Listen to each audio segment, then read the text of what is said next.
Tuwanin mo, girl. What's going on? I don't want to go. I think.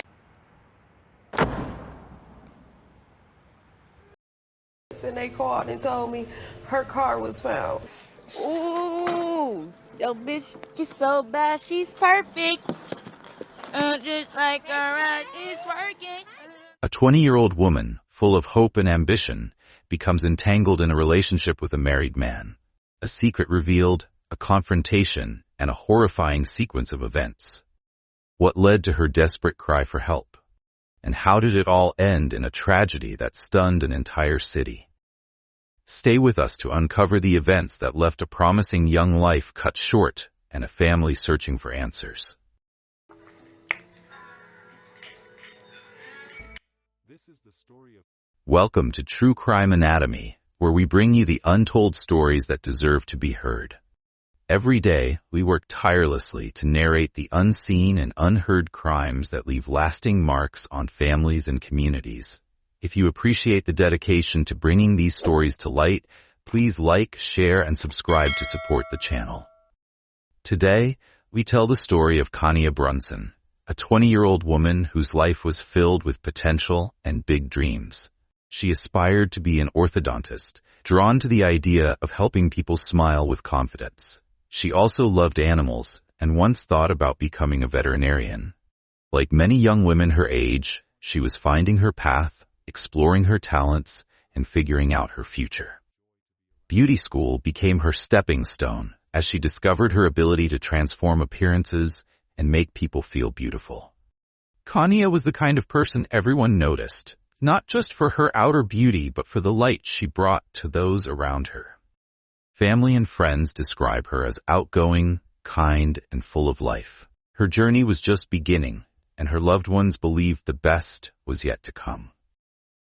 But in September 2022, in Milwaukee, Wisconsin, her story took a heartbreaking turn.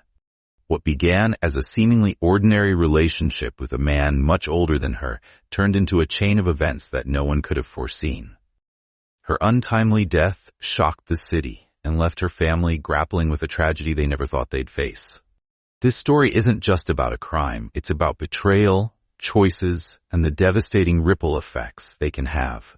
It's also about the strength of a family that refuses to let their daughter's memory fade, and their relentless pursuit of justice for Kania. As we unfold this case, we honor her memory and reflect on the questions it raises about trust, accountability, and resilience. Let's begin. Kania Brunson grew up surrounded by family who loved her deeply. Her parents describe her as a bright, energetic young woman with big dreams and a heart full of kindness. She had an infectious smile and a way of making everyone around her feel seen and appreciated. From a young age, Kania showed a natural ability to connect with people, always willing to lend a helping hand or share a laugh. Her family remembers her as a child who loved animals, spent time caring for her younger siblings, and dreamed about doing great things. As she got older, Kania's interests grew, and so did her ambitions. She wanted to pursue a career in orthodontics, inspired by her own experiences and a desire to help others feel confident in themselves. Later, she considered becoming a veterinarian because of her love for animals. Although life's challenges led her down a slightly different path, she stayed focused on her future. She enrolled in beauty school, where she discovered her talent for making people feel beautiful, both inside and out. Her family believed this was only the beginning, and they were excited to see where her journey would take her. In the months leading up to her death, Kania began a secret relationship with Sultan Sharif, a 53-year-old married man. Sharif was significantly older than Kania, and their relationship carried complications from the start. Sharif was a man who lived two lives. To the outside world, he was a husband, a father figure, and someone who appeared to have it all together. But privately, he pursued an affair with a woman young enough to be his daughter, a decision that would lead to devastating consequences. People who knew Sharif described him as someone who could be charming when he wanted to be, but his charm often masked a manipulative side. His actions showed a pattern of controlling behavior, as he sought to maintain power in his relationships while hiding the truth from those closest to him. His wife, unaware of his double life, became another victim of his betrayal. Sharif's decision to pursue a relationship with Kania not only disrespected his marriage, but also brought Kania into a dangerous situation she could not have fully anticipated. The relationship between Kania and Sharif was shrouded in secrecy and tension. Friends and family noticed subtle changes in Kania during this time. She became more reserved about certain aspects of her life and seemed to be carrying the weight of something she wasn't ready to share. The secrecy surrounding their connection built pressure on both sides, with Kania eventually reaching out to Sharif's wife, a move that set off a series of events that could not be undone. A week before Kania's death, Sharif made a call to her mother, Jennifer Meadows. He told her he wanted to end things with Kania, but claimed Kania was reaching out to his wife, which he said was causing problems in his marriage. But she's reaching out to my wife. Jennifer didn't know the full extent of the relationship at the time, but she later realized that this phone call was a warning, one that no parent should ever receive. It showed how much the situation had escalated and hinted at the lengths Sharif might go to protect his secrets. This wasn't just a private issue between two people. It was a ticking clock counting down to a tragedy that would affect an entire family and community. The tension in the days leading up to Kania's death left a trail of unanswered questions. Did Kania know the danger she was in? How far would Sharif go to silence the truth?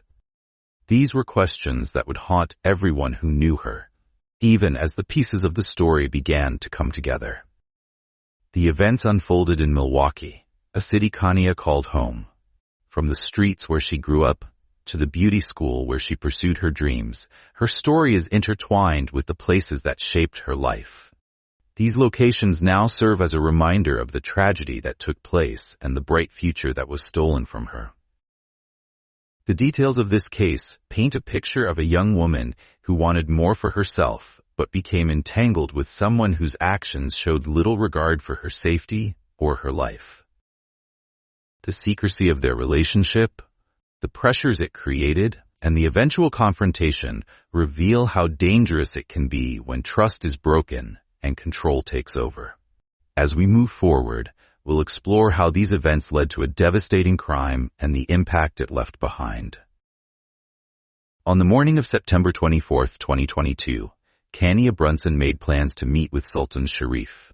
It wasn't unusual for them to see each other, but this meeting carried an air of finality.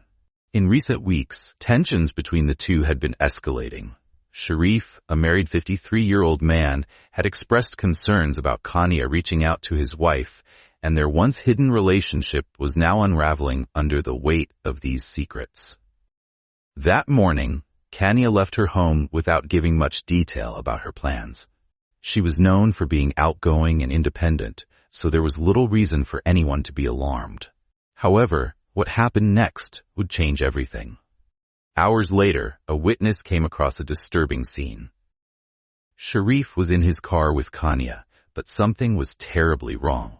The witness reported seeing Sharif on top of Kania as she struggled, her voice filled with desperation. She screamed for help, shouting the chilling words, "He cut my throat." The witness, alarmed by what they had seen and heard, immediately called 911. Their quick action brought officers to the area, but by the time they arrived, both Sharif and Kania were gone. The scene was empty, leaving law enforcement with little to go on. The report, however, painted a grim picture of the danger Kania was in. Time was slipping away and every second mattered. As the day progressed, more reports trickled in. Another call came hours later, pointing to a different location, but once again, police arrived too late. Kania and Sharif were nowhere to be found. The tension grew as her family began to worry. Kania wasn't responding to calls or messages, and the fear that something terrible had happened began to take hold. For her parents, each passing moment without news was agonizing. By evening, the silence was broken by a discovery that no one was prepared for. Police received a report about a body found in an alley near Keith Avenue and Palmer Street. When they arrived, the scene confirmed their worst fears. It was Kania. Her body had been tied, and she had suffered a fatal gunshot wound.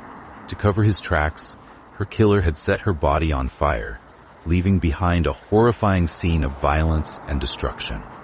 Investigators worked quickly to secure the area, collecting evidence and documenting every detail of the crime scene. The medical examiner's report would later confirm the cause of death: homicide. Kania had been shot, and the condition of her body suggested a deliberate attempt to erase evidence. The brutality of her murder shocked even the most experienced officers on the scene. It was a crime that spoke of desperation and cruelty. The news of Kania's death sent shockwaves through the community. For her family, the pain was unbearable. They had lost a daughter, a sister, and a friend in the most horrific way imaginable. Her mother, Jennifer Meadows, described the moment she learned of Kania's death as the darkest day of her life.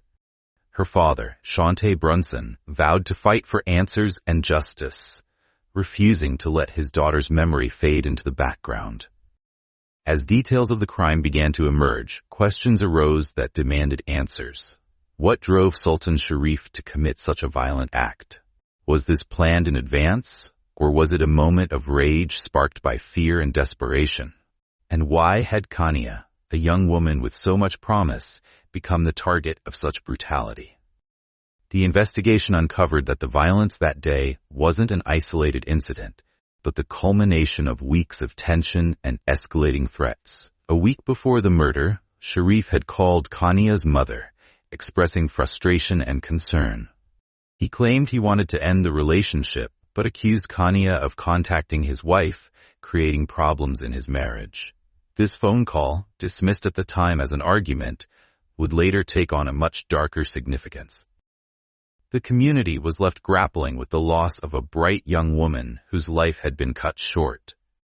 Memorials began appearing near the alley where Kania's body was found. Pink balloons, one of her favorite colors, were released by family and friends in her honor. As the investigation progressed, the spotlight turned to Sultan Sharif, the man Kania had once trusted. The search for answers and justice had only just begun, but the questions remained. How could something like this happen? And what would investigators uncover as they pieced together the events of that fateful day? The investigation began with urgency but also confusion. Police received 2 separate 911 calls on September 24, 2022. The first call came from a witness who reported seeing Kania Brunson in distress inside Sultan Sharif's car. She was screaming for help, and her words, "He cut my throat," were chilling. Officers responded to the location, but when they arrived, there was no sign of Kania or Sharif. A second call came hours later, pointing police to another area, but again, they found nothing. Time was slipping away, and the lack of immediate answers made it harder to track the pair. When Kania's body was discovered in the alley later that evening, it was clear the crime had escalated beyond anyone's worst fears. Her family, desperate for answers, began pressing authorities for updates. Key pieces of evidence started to surface. The witness accounts from earlier in the day painted a clear picture of Kania's final moments with Sharif. The 911 calls established a timeline showing how quickly events unfolded. Surveillance footage from nearby locations became a crucial breakthrough. Cameras captured movements that contradicted Sharif's claims about his whereabouts. His alibi, that he had been with his wife at the time, was exposed as a lie. Investigators also relied heavily on forensic evidence collected at the scene. The condition of Kania's body, the gunshot wound, and the fire used to cover the crime left behind critical clues. Forensic analysis linked key elements of the crime back to Sharif, but building a case strong enough for prosecution would take time. Evidence had to be collected and analyzed carefully to avoid gaps that could weaken the case. Sharif's wife became another focus of the investigation. She had initially provided an alibi for her husband, claiming he was with her on the day of the murder. However, as the evidence grew, it became clear she was not telling the truth. Whether her false statement was intentional or out of fear was unclear, but it added another layer of complexity to the case. Another twist came when Sharif's brother-in-law, Johnny Hopgood, was connected to the crime. Investigators discovered that Hopgood had helped Sharif dispose of Kania's body by setting it on fire. Hopgood's involvement made it clear this was not a crime committed in isolation, but a coordinated effort to hide the truth. Hopgood later admitted his role, but the charges against him were reduced, leaving many questions about his accountability. Building a case of this magnitude wasn't without challenges. Investigators faced roadblocks in connecting all the pieces. Some witnesses were hesitant to come forward, fearing retaliation. Evidence had to be gathered carefully to ensure it could hold up in court. Every detail mattered, from the surveillance footage to the forensic reports, and investigators worked tirelessly to ensure nothing was overlooked. Experts in law enforcement and forensic science weighed in on the techniques used in the investigation. They explained how modern technology, like surveillance systems and forensic testing, played a critical role in solving cases like Kania's. Without these tools, many details of the crime might have remained hidden. As the investigation unfolded, the community watched closely, mourning Kania's loss while demanding justice. Her family, though devastated, remained vocal about the need for accountability. It wanted a lot of things out of life. She was going for it. They called for Sharif and everyone involved to be held responsible for taking Kania's life so brutally. At this point, we ask you, what would you do if you knew someone in a dangerous relationship? Would you speak up or try to intervene? Share your thoughts below and let us know how you think situations like this could be prevented. The investigation was far from over, and with each new piece of evidence, the truth about what happened to Kania Brunson became clearer. But the fight for justice was only beginning, as the legal system prepared to hold those responsible accountable for their actions. As investigators pieced together the events surrounding Kania Brunson's death, one question stood out. Why? What could drive Sultan Sharif to such an extreme act? The answers likely lie in the unraveling of his double life. Sharif was living with the constant fear of exposure. Kania had contacted his wife, bringing their secret relationship into the open. For a man who worked hard to present himself as a devoted husband, this revelation threatened to destroy everything. It wasn't just his marriage at stake, but also his reputation within his community. Kania's decision to confront the truth put Sharif in a position he couldn't control. Kania's own future added to the tension. She was a young woman with dreams and ambitions. Her plans to move forward in life may have created pressure for Sharif, whose life was already complicated. The contrast between Kania's aspirations and Sharif's reality might have escalated the conflict between them. One key question remains. Was this crime planned in advance, or did it happen in a moment of panic? Evidence suggests both possibilities. Sharif's phone call to Kania's mother a week before the murder could indicate premeditation. In that call, he expressed frustration and a desire to end the relationship. Could this have been the beginning of a calculated plan to silence her? Or was it an act of desperation when he realized his secrets were unraveling faster than he could handle? Another layer to this tragedy is the involvement of Sharif's brother-in-law, Johnny Hopgood. Hopgood helped dispose of Kania's body, a role that cannot be ignored. Did he know about the crime beforehand? Was he coerced into helping, or did he willingly participate? His reduced charges leave room for speculation about how deeply he was involved and whether he had knowledge of Sharif's intentions before the murder. There's also the question of Sharif's wife. She initially provided him with an alibi, claiming he was with her on the day of the crime. However, video evidence proved this false. Was she simply unaware of what was happening, or did she suspect more than she let on? Her role remains a point of contention, raising questions about how much she might have known and whether fear or loyalty influenced her statements. This case leaves room for speculation and difficult questions. Was the murder entirely Sharif's doing, Or did others play a larger role than the evidence suggests? Was this an impulsive act of rage or a planned effort to eliminate a perceived threat to his life? And perhaps most troubling, could this tragedy have been prevented if someone had stepped in earlier? What do you think? Do you believe Sharif's wife knew more than she revealed? Share your thoughts in the comments below, and let's continue the conversation. As the pieces of this puzzle came together, the focus shifted toward holding those involved accountable and ensuring that Kania's voice would not be silenced by the actions of others. As the evidence mounted, authorities brought formal charges against Sultan Sharif and his brother-in-law, Johnny Hopgood. Sharif faced the gravest accusations: first-degree intentional homicide and mutilating a corpse. The weight of these charges reflected the brutality of Kania's death. Hopgood, meanwhile, was charged with mutilating a corpse and aiding a felon for his role in helping Sharif dispose of her body. These arrests were the first step in what would become a long fight for justice. Hopgood eventually admitted his involvement, entering a plea deal that reduced his charges to resisting and obstructing an officer. While this plea ensured some accountability, it left Kania's family questioning if true justice was being served. His role in covering up the crime was undeniable, yet the reduced charges felt like a betrayal to those who believed he deserved harsher punishment. For Kania's loved ones, every legal development brought mixed emotions: relief that progress was being made, but frustration at the perceived leniency. The pain of losing Kania weighed heavily on her family.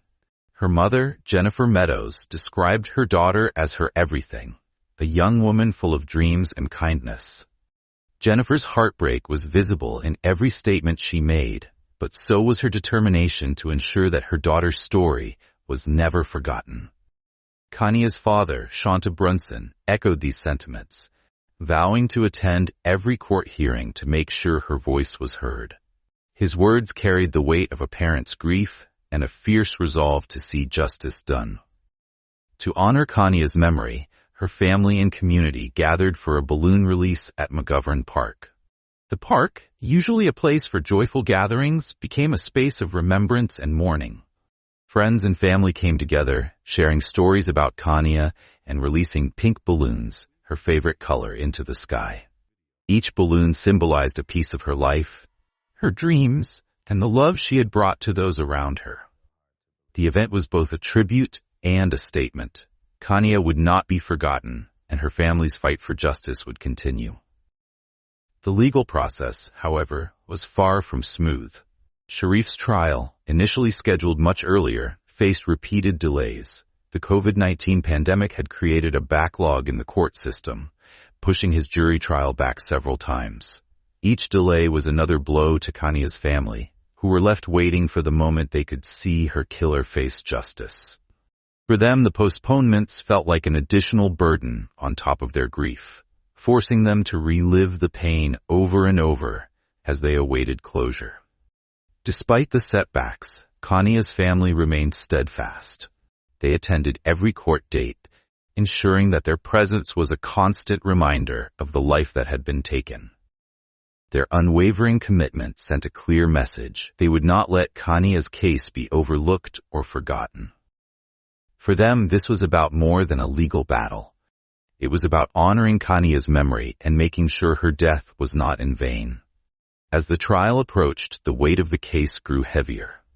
Sharif's charges reflected the seriousness of his actions: first-degree intentional homicide and mutilating a corpse.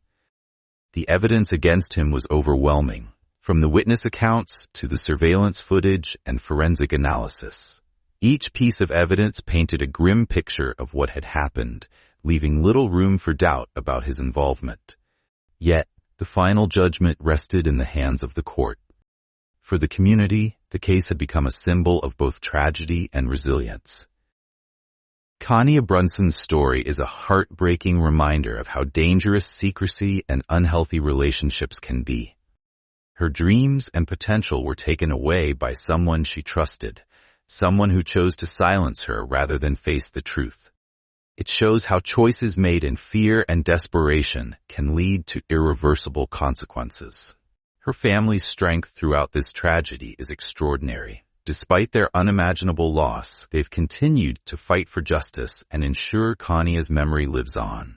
They've shown resilience in the face of grief and have turned their pain into a mission to honor her life. Kania's story also forces us to reflect on important questions. How do we recognize the signs of a toxic relationship? When should we step in if we see someone in danger? And what can we do as a community to prevent such tragedies? These are difficult but necessary conversations that her story has sparked. As we think about Kania's life and the choices that led to her death, we are reminded of the importance of trust and accountability. Betrayal has far-reaching effects, not just on those directly involved, but also on families, friends, and entire communities. What do you think Kania's story teaches us about trust, betrayal, and justice? How can we learn from this to create a safer, more compassionate world? Share your thoughts below. Your voice matters in these conversations. If Kania's story touched you, please like this video, share it with others, and subscribe to the channel. Your support helps us continue sharing these important stories. Tomorrow, we'll explore another shocking case, one full of unexpected turns. Don't miss it. Thank you.